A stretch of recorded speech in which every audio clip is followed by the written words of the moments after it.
Bende Mataram. Audiobook, novel silat. Cerita, Hapraktikto. Bab 44. Sehabis berkata begitu, mendadak saja ia melompat hendak menerkam Pangeran Bumi Gede. Orang-orang terkejut. Sama sekali mereka tak mengira, kalau Wayan Swagi akan berbuat senekat itu. Mereka hanya melihat Pangeran Bumi Gede tersenyum di atas kudanya sambil mengibaskan tongkatnya. Kemudian memberi isyarat kepada orang-orangnya agar meninggalkan gelanggang. Dilihat sepintas lalu, ia seperti tak melayani Wayan Swagi. Tetapi mendadak saja, Wayan Swagi terjatuh terkulai sebelum kakinya mendarat ke bumi. Di antara mereka, hanyalah Wirapati yang mengerti sebabnya, karena dia pernah memperoleh pengalaman. Cepat ia melesat meraih Wayan Swagi. "Saudara! Engkau!" Pada saat itu, mendadak saja Wayan Swagi menyenakkan mata. Orang yang hendak mati kerap kali mempunyai ingatan tajam dan jernih. Begitu melihat wajah Wirapati, tiba-tiba saja ia dapat mengenalnya. "Hai! Bukankah kamu Tuan Penolong yang berteriak nyaring tatkala memasuki rumah kami? Siapa kamu?" Wirapati terkejut berbareng heran. Wayan Swagi tersenyum. "Aku adalah orang yang Tuan tolong. Kakiku bukankah engkau yang menolong? Tapi kali ini, agaknya bisa yang merasuk dalam tubuhku tak dapat lagi Tuan tolong tahu." Napas Wayan Swagi lantas menjadi tersengal-sengal. Wirapati yang sudah mengenal hebatnya bisa Pangeran Bumi Gede mengeluh dalam hati. Mukanya lantas saja menjadi pucat. "Tuan Penolong, mana anakku? Mana anak sahabatku? Sangaji!" Pada waktu itu orang-orang telah merubung. Mereka nampak seperti orang-orang linglung yang telah kehilangan pikiran. Sangaji pun berada di antara mereka.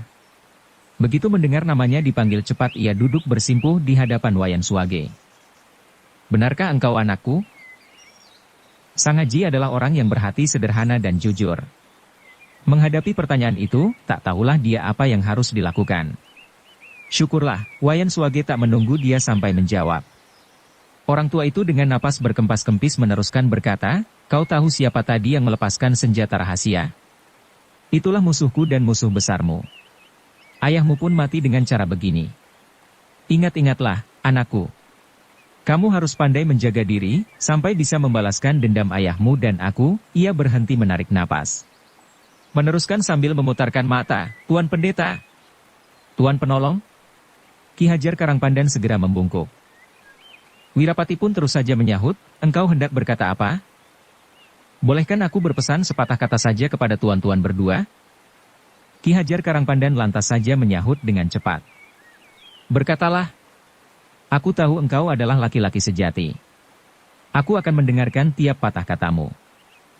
Tuan-tuan, aku mempunyai seorang anak perempuan, aku akan mati dengan lapang dada. Andai kata mana anakku Sangaji?" "Aku di sini, Paman," sahut Sangaji dengan suara parau. "Anakku, dahulu hari antara aku dan ayahmu pernah berjanji hendak mengikat suatu persahabatan sejati. Tapi hari ini, ternyata keadaannya mengecewakan.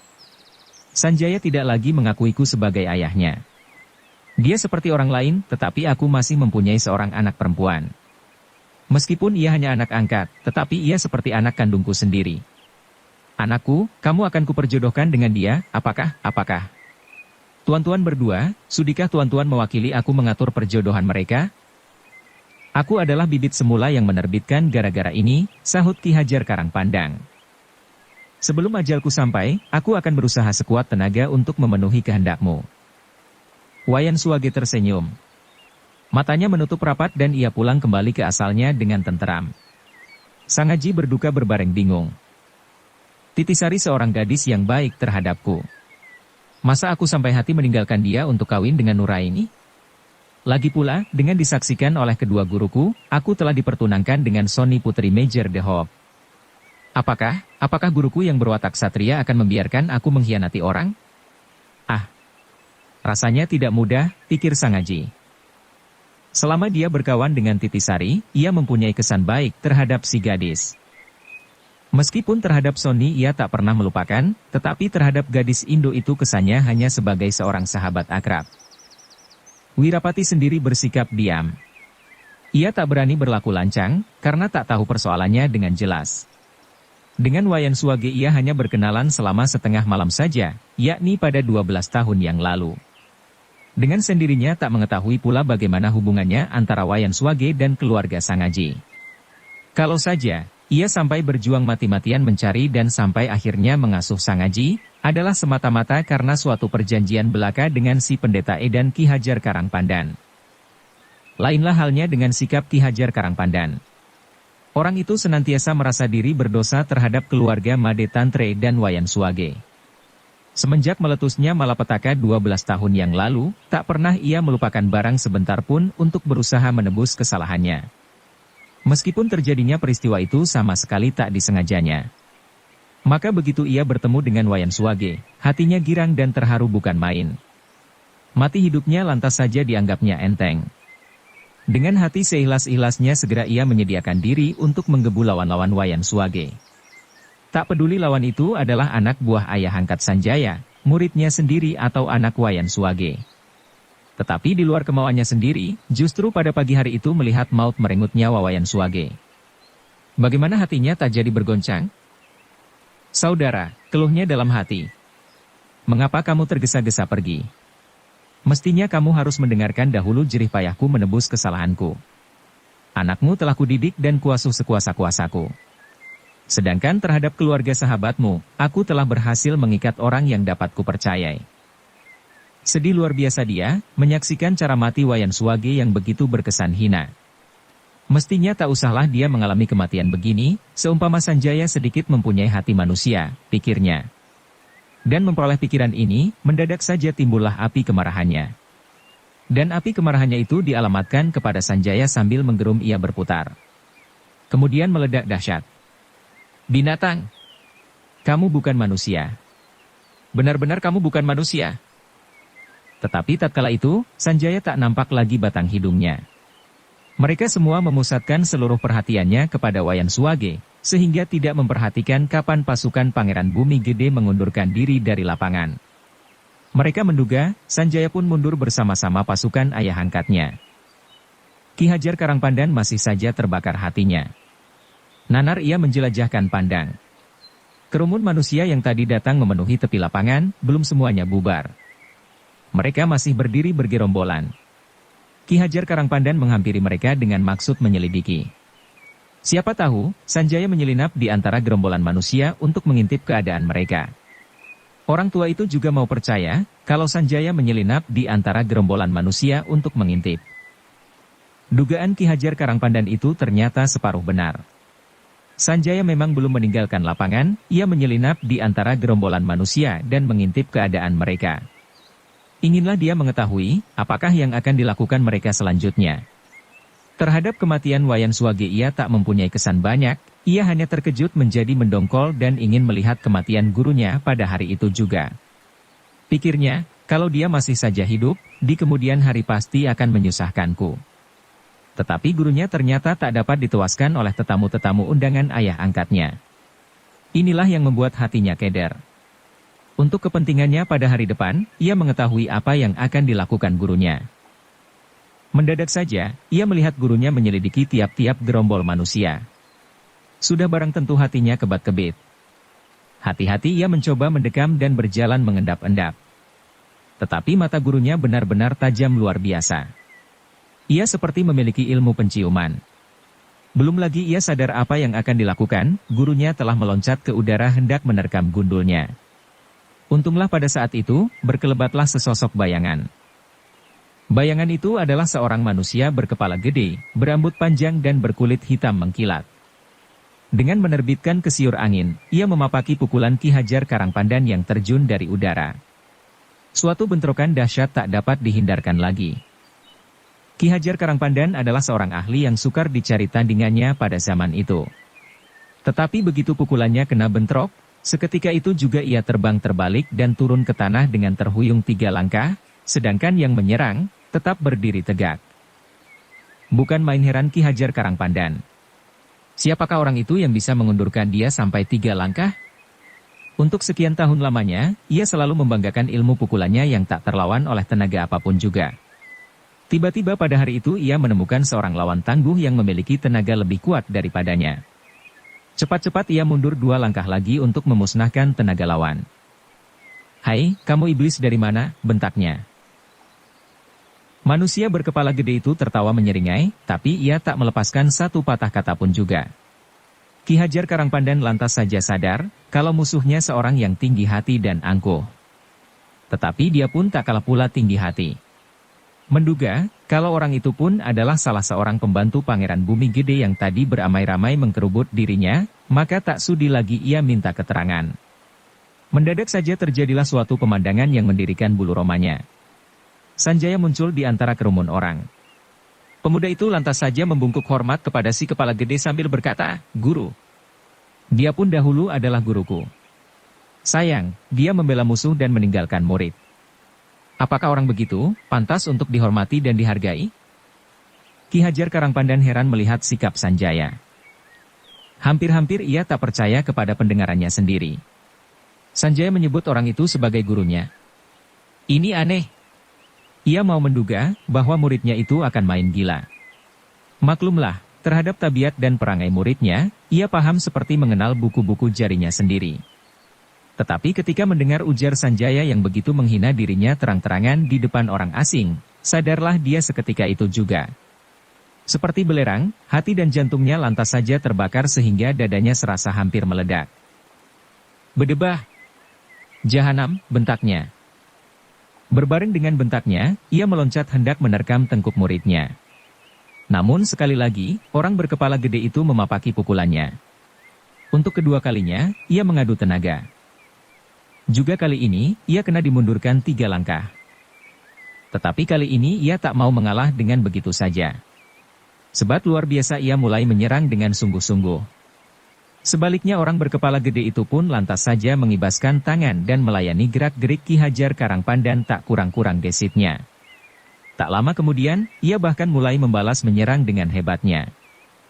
Ki Hajar Karangpandan sebenarnya mempunyai kepandaian yang jarang tandingannya pada zaman itu. Tetapi hatinya agak tercekat melihat lawannya memiliki tenaga jauh lebih perkasa. Maklumlah selama hidupnya, ia mau menang sendiri dan menganggap semua orang tak mampu menandingi dirinya. Tak tahunya ia menghadapi suatu kenyataan di luar dugaannya. Itulah sebabnya, hatinya jadi ciut dan menebak-nebak. Maka ia tak berani lagi melepaskan serangan. Gerak-geriknya kini berubah menjadi jurus-jurus mempertahankan diri. Kedua lengannya menyambar-nyambar rapat seperti kitiran dan melindungi dadanya rapat-rapat. Mendadak saja ia mendengar suara orang berteriak. Itulah Jaga Saradenta yang datang bersama Ki Tunjung Biru. "Hai Pendeta Edan! Berkelahilah dengan sungguh-sungguh. Musuhmu bukan manusia wajar. Ia seorang iblis. Namanya Pringgasakti," teriaknya nyaring. Ki Hajar Karangpandan terkesiap. Sebagai seorang tokoh pejuang di zaman Perang Giyanti, sudah barang tentu ia mengenal nama itu. Hanya saja, belum pernah ia melihat batang hidungnya. Karuan saja, hatinya bertambah ciut. Meskipun demikian, ia tak menjadi gugup. Cepat luar biasa ia menarik pedangnya dan terus saja membuka suatu serangan berantai. Orang yang disebut Pringgasakti, sesungguhnya adalah Pringgasakti dahulu yang berkeliaran di sekitar Jakarta dan pernah menggabungkan diri dengan rombongan Pangeran Bumi Gede 4 tahun yang lalu, tatkala pangeran itu sedang mengadakan pembicaraan dengan kompeni. Dahulu ia datang di Jakarta dengan adiknya Pringga Aguna. Tetapi dengan tak sengaja, Sangaji membunuh Pringga Aguna dengan pistol di tengah lapangan kala sedang bertempur melawan kedua gurunya. Itulah permulaan babak baru bagi langkah-langkah Pringgasakti selanjutnya. Dengan tekun ia menyelidiki sebab musabab kematian adiknya. Jenazahnya diperiksa dengan cermat. Ketika menemukan luka yang menyebabkan adiknya mati, bersumpahlah dia akan mencari si pembunuh sampai ketemu. Demikianlah, ia bertemu dengan Jaga Saradenta, Wirapati, Ki Tunjung Biru dan Sangaji yang sedang bermain sandiwara untuk mengelabui dirinya sampai ia rela melepaskan Soni si gadis Indo yang hendak dijadikan kelinci percobaan mengompes keterangan. Karena takut kepada ancaman pendekar-pendekar Gagak Seta dan Kiai Kasan Kesambi yang dahulu diperankan oleh Ki Tunjung Biru dan Wirapati, cepat-cepat ia meninggalkan Jakarta dan mengabdi kepada Pangeran Bumi Gede. Sebagai seorang yang cerdik lagi cerdas, Pangeran Bumi Gede lantas saja menerima pengabdiannya dengan tangan terbuka. Ia bahkan menyerahkan Sanjaya agar diasuhnya sebagai murid. Beberapa bulan lamanya ia mengasuh Sanjaya, sambil menghisap-hisap berita. Siapa tahu, ia bisa menemukan si pembunuh adiknya. Dasar Sanjaya seorang yang cerdas, segera ia bisa menurunkan ilmu pukulan-pukulannya yang berbahaya dan khas. Ilmu pukulan itulah yang dilihat Sang Aji, sewaktu Sanjaya bertempur melawan Nuraini dan Mustafa di gelanggang adu nasib. Demikianlah, pada hari itu Pringgasakti keluar pula dari istana untuk mengawal Pangeran Bumi Gede dengan diam-diam. Mendadak saja ia mengenal Ki Tunjung Biru, Jaga Saradenta, Wirapati dan Sang Aji. Ia bersyukur dalam hati. Itulah sebabnya begitu ia melihat Ki Hajar Karangpandan hendak menghukum muridnya, segera dia tampil ke muka memapaki dengan menggunakan 6 bagian tenaganya. Ternyata musuhnya tangguh luar biasa, sehingga hatinya jadi tercekat. Pikirnya, belum lagi mereka datang bersama aku bertemu dengan seorang lawan bukan sembarangan. Kalau aku tak bisa merobohkan dia sebelum mereka datang, alangkah akan bertambah sulit. Ia mencoba menggebuk Ki Hajar Karangpandan. Tetapi lawannya benar-benar bukan makanan empuk. Dugaannya tepat. Jaga Saradenta dan Ki Tunjung Biru tiba-tiba saja telah datang dan segera memberi peringatan Ki Hajar Karangpandan. "Oh, selamat bertemu kembali," katanya nyaring. "Apa kabar pendekar Gagak Seta dan Kasan Kesambi? Mana mereka?" Ki Hajar Karangpandan tak mengetahui peristiwa permainan sandiwara mereka. Itulah sebabnya, ia tak memperdulikan. Dengan menggetarkan pedangnya ia menyerang Pringgasakti bertubi-tubi. Pringgasakti jadi tak bersabar lagi. Dengan gemas ia menangkis tiap serangan Ki Hajar Karangpandan dengan kesiur angin dan lengannya yang kebal dari segala senjata. Dengan demikian, Ki Hajar Karangpandan mulai nampak keteter. Sesudah bertempur beberapa saat, tangan Pringgasakti yang terkenal berbahaya dan kuat, menyambar cepat sampai Ki Hajar Karangpandan tak keburu menarik pedangnya. Sekaligus terjadi suatu benturan dahsyat. Pedang Ki Hajar Karangpandan kena dipatahkan menjadi 2 dan lengan pendeta itu terasa nyeri luar biasa. "Mundur!" teriak Pringgasakti. Namun Ki Hajar Karangpandan adalah seorang bekas pejuang terkenal bandel. Ia tak jera menghadapi lawan tangguh. Bahkan sambil melemparkan potongan pedangnya ia mundur sambil berteriak pula, "Mundur!" Pringgasakti terheran-heran. Belum lagi ia sempat menduga maksud lawannya, tiba-tiba saja Ki Hajar Karangpandan telah menyerangnya dengan tangan kosong. Tenaganya luar biasa kuat, seolah-olah bumi jadi berderak-derak. Ki Hajar Karangpandan kini bertempur dengan mengandalkan kegesitannya. Dahulu ia pernah mengejar rombongan Banyumas sepesat burung Raja Wali dan menggempur mereka seorang demi seorang di luar kemampuan manusia lumrah. Di antara mereka hanya Wirapati seorang yang pernah menyaksikan. Itulah sebabnya begitu ia bertempur dengan menggunakan ilmu itu, semua yang menyaksikan jadi ternganga-nganga karena kagumnya. Dengan ilmu Raja Wali yang cepat dan sebat luar biasa, ia berputar-putar seperti angin dan timbul tenggelam di antara tangkisan-tangkisan dan serangan balasan Pringgasakti. Dan Sanjaya yang melihat dari luar gelanggang jadi kagum dan berkecil hati. Sama sekali tak diduganya, bahwa gurunya memang bukan orang sembarang. Sekarang sadarlah dia, bahwa apa yang pernah diberikan gurunya kepadanya, sebenarnya hanya sebagian kecil belaka. Memperoleh pikiran demikian, diam-diam dia mengkhawatirkan gurunya yang baru. Sesalnya bukan main mengapa tadi dengan terang-terangan ia menghina gurunya di depan Pringgasakti. Kalau saja Pringgasakti bisa dikalahkan gurunya, hukumnya apa yang bakal terjadi tak dapatlah dia membayangkan. Pringgasakti sebenarnya bukan anak kemarin sore. Ia seorang yang sakti, kebal lagi pandai. Kalau tidak, bagaimana dia berani bertarung 7 hari 7 malam? Hanya saja, ia menjadi sibuk sekali menghadapi cara berkelahi Ki Hajar Karangpandan. Ia menambah tenaga dan memukul berserabutan. Namun tangannya tak pernah sekali juga menyentuh tubuh Ki Hajar Karangpandan yang berkelebat tak hentinya. Malahan kedua tangan Ki Hajar Karangpandan dapat bekerja terus, menepuk, mencengkeram, menghantam dan membabat dengan disertai tenaga mantra yang dahsyat. Makin lama pukulan Pringgasakti makin keras dan berbahaya, sedangkan gerakan Ki Hajar Karangpandan menjadi semakin cepat pula. Masing-masing bertempur dengan sungguh-sungguh dan mengeluarkan ilmu-ilmu simpanannya. Pringgasakti adalah seorang berpengalaman. Dalam hati, ia berani bertarung sampai 7 hari 7 malam. Ki Hajar Karangpandan juga bukan anak lagi belajar beringus. Dia pun pernah bertempur mati-matian melawan Ki Tunjung Biru selama 5 hari 5 malam. Jaga Saradenta jadi bergelisah. Sebagai seorang kawakan tahulah dia, kalau Ki Hajar Karangpandan bukan lawan Pringgasakti.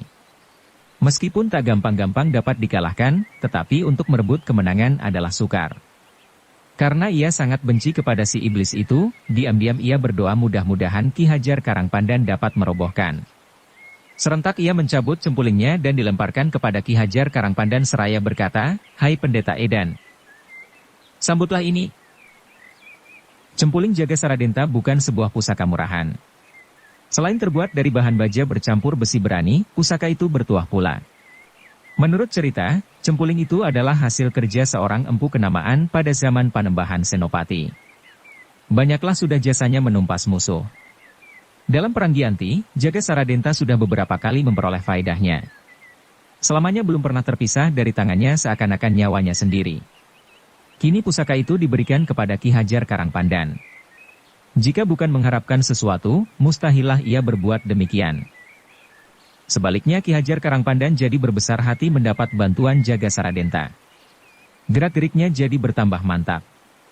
Dengan bersiul panjang, ia menghantam Pringgasakti dengan suatu gerakan aneh. Gugup Pringgasakti memapaki pukulannya yang aneh.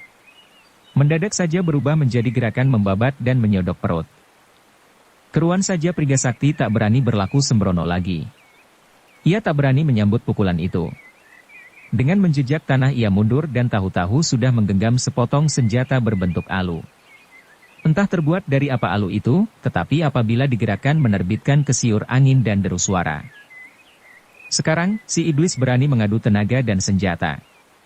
Ia menggebu terus-menerus tiada hentinya. Sebaliknya Ki Hajar Karangpandan cepat-cepat merubah ilmu cempulingnya. Sekonyong-konyong ia bergulingan di atas tanah dan menghantam kedua kaki musuh. Pringgasakti kaget bukan kepalang. Sama sekali tak diduganya, kalau pendeta itu bisa merubah tata berkelahinya begitu cepat dan berbahaya. Untuk meloloskan diri, terpaksa ia meloncat tinggi. Kemudian turun di atas tanah sambil membalas menyerang. Tetapi tahu-tahu Ki Hajar Karangpandan sudah merubah lagi ilmu berkelahinya, ia kini melepaskan serangan berantai bagaikan gelombang pasang. Suara anginnya berderu-deru dan terus bergulung seperti arus laut melanda bumi. Pringgasakti lantas saja menggenggam alunya erat-erat. Ia bermaksud hendak mengadu tenaga, karena tahu dengan pasti kalau ia menang tenaga. Jika tadi menggunakan sebelah tangan, kini ia menggunakan kedua tangannya. Hebat akibatnya. Sedang dengan sebelah tangan saja, pukulannya sudah sangat mengejutkan. Apalagi kini tenaganya jadi berlipat. Di samping itu ia menggunakan pula tenaga pinggang. Nampaknya gerakannya sederhana, tetapi sebenarnya mengandung tenaga dahsyat yang susah dibendung. Kesiur anginnya saja sudah mampu merobohkan lawan seandainya lawan itu hanya bertenaga tanggung. Oleh karena itu, setiap kali Pringgasakti mengayunkan alunya, cepat-cepat Ki Hajar Karangpandan meloncat menghindari. Sudah lewat beberapa puluh jurus, angin pukulan Pringgasakti bertambah dahsyat dan dahsyat. Sebaliknya Ki Hajar Karangpandan nampak jadi sibuk. Untung dia memiliki suatu kegesitan yang tak dapat ditandingi orang. Maka dengan mengandalkan kegesitannya, ia terus melawan sebisa-bisanya. Tetapi ia tak cepat lagi menyerang seperti tadi. Ia terus mundur dan mundur. Tahu-tahu ia terdorong terus sampai terjepit di antara pohon-pohon yang berdiri di tepi lapangan. Ia tersiap dan tak berdaya memusnahkan tenaga lawan. Ternyata si iblis berkelahi seperti orang edan. Tanpa berkedip ia terus merangsek dan benar-benar berniat hendak merenggut nyawa. Nah, apa yang akan kau lakukan? Sekarang kau mampus, teriaknya nyaring sambil tertawa meriuh. Semua orang terkesiap menyaksikan peristiwa itu. Sekonyong-konyong alu Pringgasakti menyambar dengan dibarengi suara bergemertakan. Pohon yang berada di belakang Ki Hajar Karangpandan kena ditumbuk tumbang. Dan pada detik berbahaya itu, di luar dugaan orang, Ki Hajar Karangpandan masih keburu menggenjot tubuhnya dan melompat melewati kepala musuhnya. Anehnya, dalam 1000 kerepotannya pendeta bandel itu masih saja bisa memaki musuhnya, kau mampus sendiri. Nah, apa yang akan kau lakukan? Ki Tunjung Biru dan Jaga Saradenta terkejut bukan main. Mereka berdua mengira, kalau Ki Hajar Karangpandan tak dapat meloloskan diri lagi. Seperti telah berjanji, mereka menjejak tanah dan melesat memasuki gelanggang. Kedua tangan mereka terpentang mengancam punggung Pringgasakti untuk menolong nyawa Ki Hajar Karangpandan. Pada detik itu juga, mendadak saja Pringgasakti berputar dan menghantam serangan mereka dengan sekaligus. Dan sesungguhnya dia adalah seorang perkasa pada zaman itu. Patutlah dia disegani, dikagumi dan dikutuk orang. Dalam bentrokan adu tenaga itu, terlihatlah dengan jelas betapa besar tenaganya. Dia dikerubut dua orang.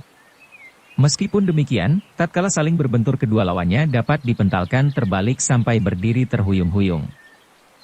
Sedangkan dia sendiri hanya bergeser tempat setengah langkah. Maklumlah, waktu itu tenaganya baru saja dipusatkan menggempur kepala Ki Hajar Karangpandan yang ternyata dapat meloloskan diri.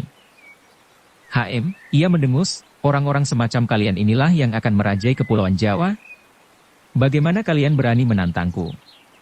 Jika kalian berdua bisa mempertahankan diri dari senjata andalanku dalam 10 jurus saja, aku akan mengakui kalian sebagai guruku. Sahut Ki Hajar Karangpandan sambil tertawa merendahkan. Benar-benar kamu ingin kami berebut bertiga? Jangan lagi 3 orang. 1000 dewa suruhlah turun dari angkasa. Aku takkan mundur selangkah pun juga. Ki Tunjung Biru dan Jaga Saradenta kenal akan kegagahan Pringgasakti. Akan tetapi begitu mereka mendengar ucapannya yang bernada sombong dan tak memandang orang, tanpa memperhitungkan akibatnya lantas saja mereka menyahut berbareng. Bagus. Mari kita mencoba bergebrak dalam 10 jurus. Baik, jawab Pringgasakti sambil tertawa terkekeh-kekeh. Bagaimana jika kalian tak dapat mempertahankan dalam 10 jurus? Kalau tak dapat bertahan dalam 10 jurus, apa pedulimu, sahut Jaga Saradenta yang berwatak uring-uringan. Kalau aku mampus, apa kamu mau menangis? Bersambung ke bab 45. Dukung kami dengan subscribe, follow, like, komen dan share. Terima kasih.